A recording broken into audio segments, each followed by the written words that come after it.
Assuming that you're either a millennial, Gen Z, or younger, you're probably quite used to not owning things already. Property? Forget about buying one. Cars? Usually contracted installments. Books? Kindle. Music? Subscriptions. Movies? Also subscriptions. Physical media has been getting eradicated to ensure we live that sweet, minimalistic lifestyle, you know?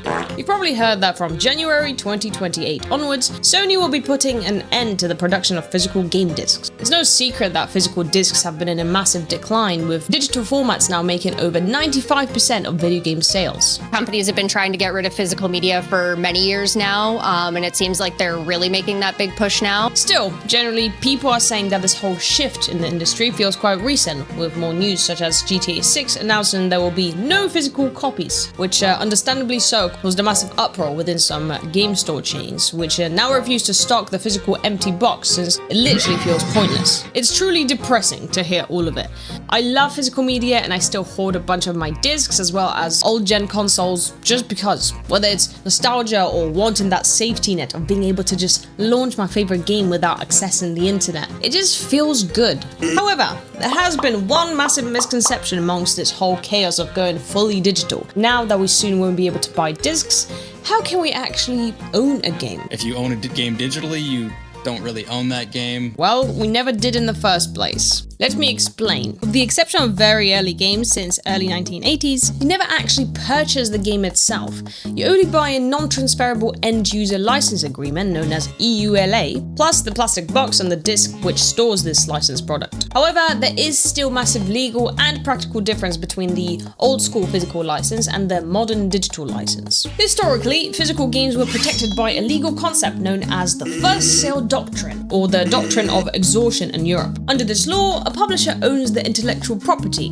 the code, the art, the characters, etc. However, once they sell you a physical cartridge or disc, the control over that specific physical copy ends. The publisher could not physically revoke your plastic cartridge from afar. That means you can sell it, lend it, give it to charity, lose it, then find it again 10 years later, as long as you don't reproduce it. In the 1980s and 1990s, software companies tried to bypass the first sale doctrine using shrink-wrap licenses. For a long time, courts were divided on whether this was actually enforceable, as consumers couldn't read the contract before buying the product. The true shift happened when games moved to digital storefronts like Steam. By checking the I agree box agreement before downloading, you entered a direct contract with the distributor. Courts consistently ruled that digital delivery is a service, meaning that the first sale doctrine does not apply online. Basically, by transitioning completely away from physical discs, major console manufacturers gained total control over pricing, consumer rights, and long-term game preservation, fundamentally altering the way players buy and play games. So is it Steam's fault? Yes and no. And before you think I'm about to say a bad word about Gabe, I would never do that. To answer this question, we have to go down the memory lane. Essentially, Steam played a massive role in the digitalization of games. By launching their digital storefront in 2003, which originally was just a DRM for Counter-Strike 1.6 and Half-Life 2, Valve solved the industry's logistical issues, effectively phasing out physical media. It was just a very good concept for the time, and it was also really good for the player. So while they paved the way, the broader shift was rather collaborative. It was an industry-wide move driven by profitability and changing consumer habits. Suddenly, we no longer had to wait for midnight releases or worry about scratched discs. Steam was one of the pioneers in enabling instant downloads and automatic patches and widespread digital sales. Not only that, but prior to Steam, small development studios struggled to get shelf space in traditional brick-and-mortar stores. They basically allowed indie game devs to flourish because it provided this direct line to millions of players that could just basically play their game. It's helping me today as someone who's working on a video game as well. Please wish there's Time Seeker Hands of Fate on Steam. Still, though, as everything else in the world, when you find a formula to success, it's not long before other people jump ship. And this is what I meant by, yes, it is and isn't Steam's fault, because they were just too good. I think there was other services like Steam, but Steam was just the most successful one. The console market quickly followed suit and created their own digital storefronts. I mean, if Steam is so successful and PCs aren't just for gaming, imagine how great this would work on a device that's actually meant for gaming. And so places like Xbox Marketplace came to existence in November 2005 alongside the release of the Xbox 360. Sony also launched the PlayStation Store in November 2006, coinciding with the release of the PS Triple. For developers and publishers, selling digital copies means they don't have to pay manufacturing costs for discs and shipping fees or cuts to physical retailers like GameStop. Basically, more money in the pocket for them. But all of this still wasn't just an overnight change. During that time, physical games were still the main focus. After all, digital stores exclusively offered smaller games at first due to a combination of severe hardware limitations and slow internet infrastructure, and also resistance from the physical stores. I mean, in the mid-2000s, consoles could not guarantee that you even had a hard drive. Xbox 360 had none, and PS3 had a mere 20 gigs. Obviously, there was the more expensive versions, but I'm talking about the cheapest ones. That means a single major title would have taken all of that space. Another very important factor was that our internet speeds just weren't keeping up. Even though Xbox 360 and PS3 were the first consoles to make the internet connection standardized, mainstream, and even mandatory if you wanted the whole ecosystem to function properly. But despite digital downloads not being exactly the most popular during those early days, that doesn't mean we weren't getting somewhat familiar with spending our money using just our consoles. Xbox Live was highly revolutionary, although highly controversial at first. Was it Xbox Live Gold? Basically, it was a paid service that cost $60 a year and it offered better infrastructure, robust party chat, and seamless matchmaking. Basically, the best experience for the time for online gaming. In contrast, the PS3 PlayStation Network was free, but suffered from inconsistent server performance, longer development cycles, and a massive security outage in 2011. I don't know if you remember that one, but I do. Ultimately, Xbox Live Gold played a major role in making Microsoft's Xbox 360 division more profitable than Sony's PlayStation 3 division. And by the way, this was years before things like today's Netflix or Spotify, where you pay monthly for a digital service. Subscriptions were still mostly tied to physical items or PC gaming niches. However, the seeds of modern subscription economy were being planted, which is the important thing to highlight here, since it is these services that completely transformed ownership by replacing it with access.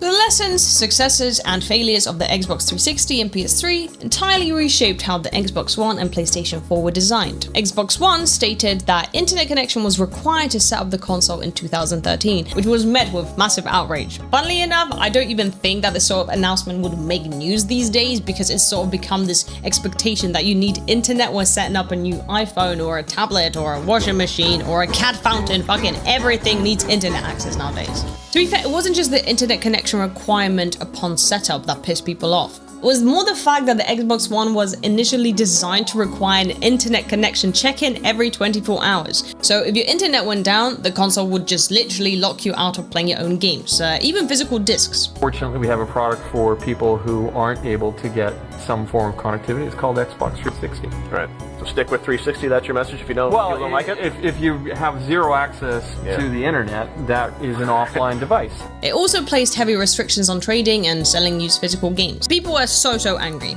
The lashback against Microsoft was so severe, they obviously reversed the policy before launch. But not before Sony capitalized on the misstep. We're equally focused on delivering what gamers want most. When a gamer buys a PS4 disc, they have the rights to use that copy of the game. PlayStation 4 disc-based games don't need to be connected online to play, and it won't stop working if you haven't authenticated within 24 hours. And then they also silently whispered that playing online will no longer be free and that you would now require a subscription, just like with the Xbox Live Gold. But people were too busy being pissed at Xbox to be angry with that. And also, online gaming has become significantly better on the PS4. There's a lot more that has changed with the release of these new generation consoles in comparison to their older predecessors. Because the internet speeds grew and games became massive, the Xbox One and PS4 eliminated the choice to play directly off a disc. It wasn't done in a malicious way. Optical Blu-ray drives were too slow to stream modern high-definition graphics in real time. So, because of that, every single game, even bought on a physical disc, had to be completely installed onto the console's internal hard drive before you could play it. This game has 2 CDs? Wait a minute, 105 gigs? Oh, okay, yeah, cool. I know I have 111 gigs free, so yeah, I should be good, right? You alright? Huh? That means consoles no longer shipped with tiny 20GB drives or 64 memory cards. Half a terabyte became the absolute bare minimum starting size. Also, since Steam was so ahead of the game by that point, Microsoft and Sony mandated that every single retail game must launch digitally on the storefronts on the exact same date and time it hit physical store shelves. But because downloading 40GB games on early 2010s internet could still take hours, games were split into operational chunks. The PS4 and Xbox One allowed you to start playing the first level or the main menu of a game once just 10 to 20% of the digital file had finished downloading. Everything was a huge upgrade. However, they might have been a little bit too ambitious in some aspects. PlayStation Now, the Netflix of gaming. Instead of downloading a game to your local console storage, the game ran on massive server banks of custom PlayStation hardware located in Sony data centers. The video and audio feed was streamed directly to your screen over the internet, and your controller input was sent back instantly. Somewhat instantly. It originally cost just under $20 a month, and it was heavily criticized for being too expensive. Not for long though, because Xbox made their own Netflix of gaming, and then Sony basically went down in price to match their competitors. The difference was, Xbox Game Pass was being focused around downloads rather than streaming from the cloud. Xbox Game Pass on Xbox One, the new subscription service that offers unlimited download and play.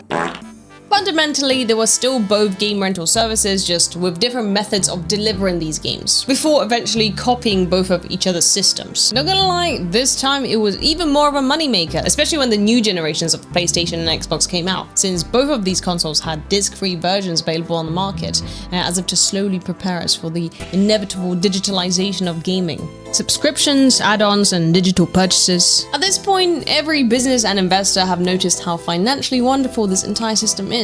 I mean, there is that ease of access and lower upfront payment. And yes, if we didn't use these services, then this issue wouldn't be as big as it is today, since no customers equals no profit. However, how could we have known? We had no idea. It was an extremely quiet transition because we enjoyed the conveniences. It's easy to get accustomed to luxuries, and gamers tend to be the one demographic that probably stay at home more than your average person. So if we can avoid going outside and interacting with the world, we'll probably do that. Still, possession of almost everything in our lives has been taken out of our hands and packaged into these abusive usage contracts. Instead of buying goods or software outright, we, the consumers, pay for temporary access. Now, if you think Xbox were one of the early birds to have jumped on this golden opportunity within the gaming industry, they were far from it. In fact, there is another caveat to gaming that questions our ownership.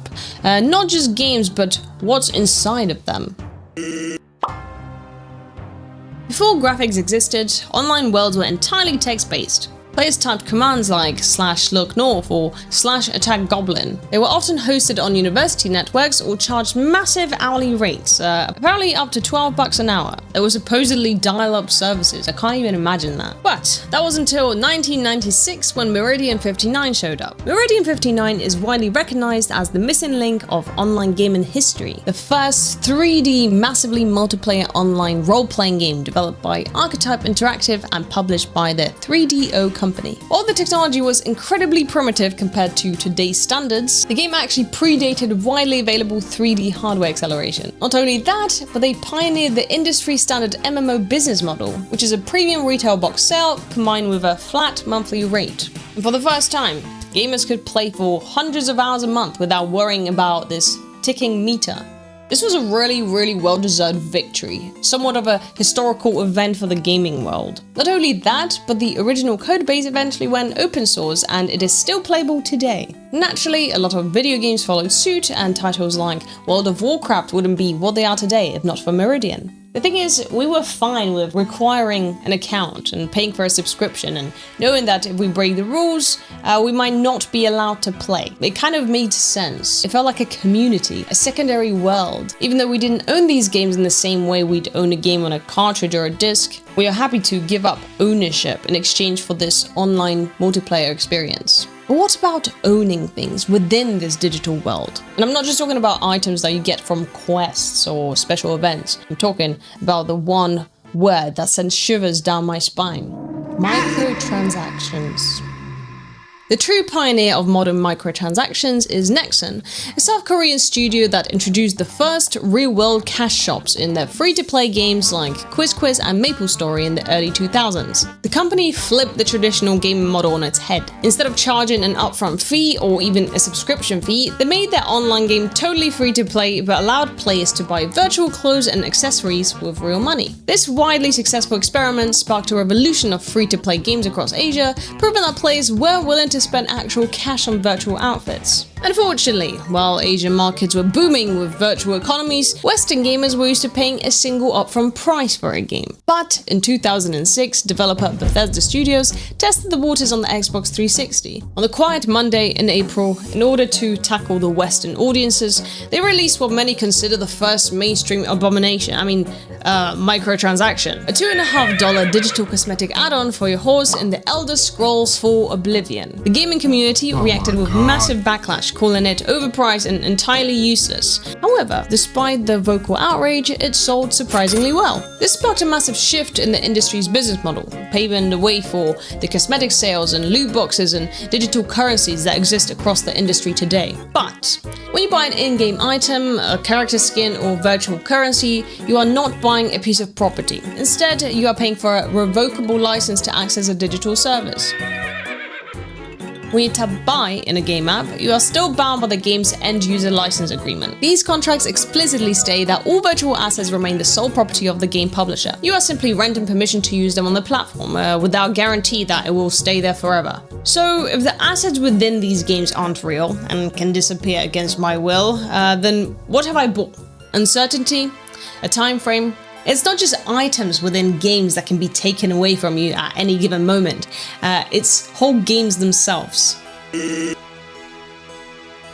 March 2024, Ubisoft shut down the servers for its online-only racing game The Crew, rendering it completely unplayable.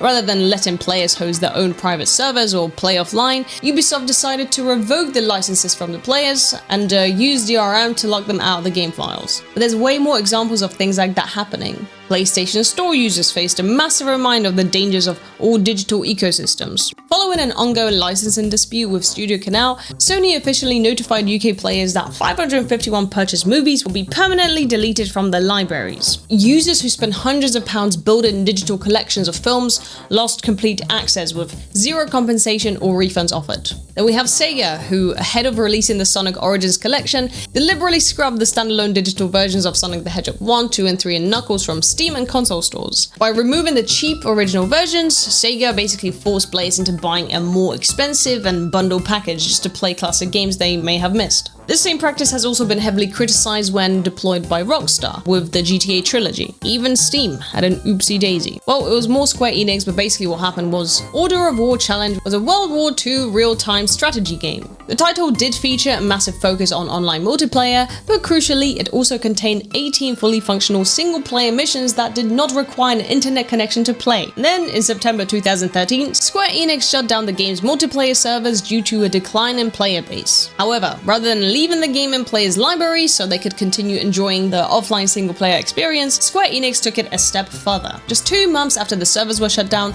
the game completely vanished from Steam. Users logged into their accounts to find the game has been deleted from their personal libraries. The industry's you own nothing and everything can be taken away from you at any given time model has triggered massive consumer pushback, giving rise to movements which focus on consumer rights, such as Stop Killing Games. You might have heard about it already because it's massive. Stop Killing Games movement wants to ensure publishers create end-of-life plans for games, so players don't wake up one day and suddenly learn they've lost the ability to play the titles they've invested time and money into. So what is the government doing? Something. They're doing something. The EU is preparing the Digital Fairness Act. It aims to heavily regulate unfair monetization practices, hidden subscription terms, and confusing virtual currency models. However, the European Commission recently opted out against a hard mandate forcing companies to preserve defunct games, leaning towards voluntary industry code instead. This wasn't the news that everyone involved in the Stop Killing Games movement was hoping for, but it's not the end yet. And we have states like California who have pushed for transparency laws. These regulations force digital storefronts like Steam or PlayStation Store to explicitly tell users they are buying a license. I do think that this one is more in favor to the publisher rather than the consumer though. But it is what it is. And we have the United Kingdom. The UK passed the Property Act, which legally recognizes certain digital things as personal property. While courts have ruled that specific in-game currencies, like RuneScape Gold, can technically count as property capable of being stolen, the act does not override a publisher's private contract terms that ban you from transferring your account. In short, the government does not give a shit about us. The laws are mostly in favor to the publisher or focused around things like cryptocurrency and NFTs. If a publisher wants to permanently take away access to a game, they will do that. It's quite ironic since the world is constantly trying to push for dematerialization of things. But how can we expect a transition to using only digital goods when we don't even have laws to protect us? But yeah, before we knew it, and earlier than we ever thought, we had no control over games. We don't trust the government, and the government clearly doesn't trust us. What if we technically were the bad guys? At least at one point. Throughout this transition over the last few decades, there have been countless games released on many platforms which are DRM free. If you don't know what DRM is, it stands for Digital Rights Management. Imagine it as a set of locks and rules that companies use to control what you can do with your digital products. So, of course, we prefer DRM free games that come with no restrictions. And these games do not require online activation or a launcher or constant internet connection to verify your purchase. As long as you're not going against other laws, aka doing pirate stuff. Nowadays, however, almost no games are DRM free. But how did we get here? The first major expansion of copyright law to explicitly address digital piracy was the US Computer Software Copyright Act of 1980s. It legally recognized computer programs as literary works, making unauthorized copies a federal crime. And rightfully so. Creators needed the protection. Then, later on, to combat the non-profit piracy, the Net Act of 1997 later criminalized sharing unauthorized files even if no profit was made,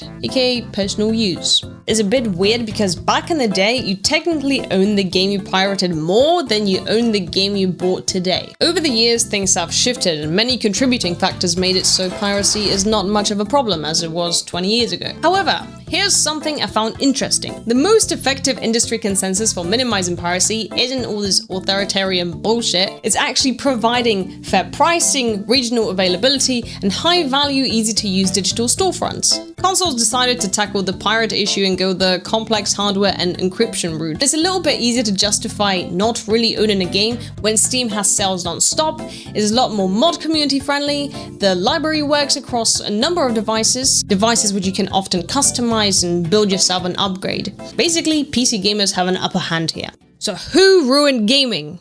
Well, I'll let you decide. It was the publishers though. We, as the general public, just have to believe that everything's going to be fine, that all our purchases will be accessible forever. Because if not, nobody would be spending in-game money or buying games nowadays. But the truth is, this trust has been compromised. This dematerialization of goods has affected our lives in more than one way. It's a whole different world, and all we can do is try to hold on to the things in the most literal sense. Hold physical copies. Keep those discs. Keep those old school consoles. Owning physical media is highly encouraged if you value game preservation. True game longevity requires legal protections, ensuring unplayable games can be bypassed or at least locally hosted by the community. I also encourage you to sign the Stop Killing Games petition, which I have linked in the description of this video. Thank you so much for watching this video, and I will see you in the next one. Goodbye.